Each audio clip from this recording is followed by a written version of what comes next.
Ué, mas cadê o cadeado? Aí, ó. Olha o cadeado aí, Júnior. Ah, tá. Eu nunca vi um cara dormir de coberta na praia, cara. Não, a gente tem que entender porque o meu Júnior é boêmio, cara. O Júnior acelerou aqui, tava jogando baralho e aí eu quero. As caixas. Eu vou pra praia, eu vou. Vai a cena, ó. Vai a cena. Ele abriu a porta. Oh, meu Deus do céu, vento de 380 km por hora. Ele tava Quase forte. jogou ele lá na cozinha. Tava forte mesmo. Tava bravo, tava, Thiago? Tava bravo.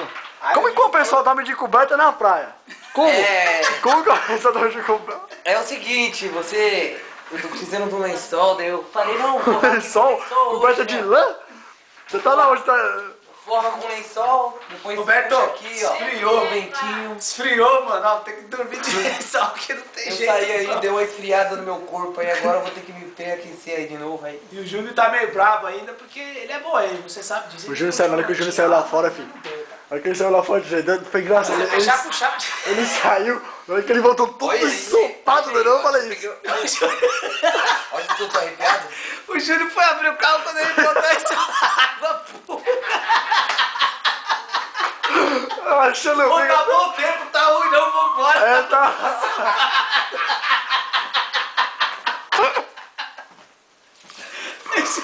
O Júnior é louco. Ai, cara. Ai, Júnior. Eu vou ficar aqui na praia Pangona aqui. Eu vou ficar aqui dentro do Pangona igual um palhaço. Cara, ó, hora que eu vi o cara falou assim, vamos jogar mais uma.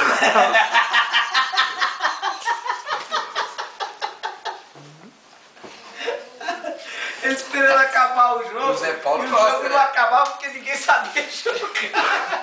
Aí o Thiago O falou, Zé Paulo. jogar mais Zé Paulo, na cadeia. Ó, Zé Paulo. Ó, Zé Paulo, na cadeia jogar. vamos jogar mais uma. Quem vai, senão eu vou sozinho. Na cadeia. Ai, caramba. Ajudou o que, Júnior? O Júnior abriu a porta jogou ele lá na cozinha. Na cadeia o que, Vou Júnior? mesmo assim. Na cadeia o que, Júnior? Não, isso aqui na cadeia. 30 segundos os caras já tinham batido já. Os caras já tinham pifado. Ele jogou tanto na cadeira e não aprendeu. Ele jogou na cadeia. Jogar. E o 21? O 21, ele queria trocar. Ele queria jogar 21 e queria trocar. Truco. 5. Pô, não treme não, bicho. 6, ladrão. Ai, cara. Ai, meu cara. Ai, cara. Essa Fecha foi... o vídeo aí, Thiago. Você vai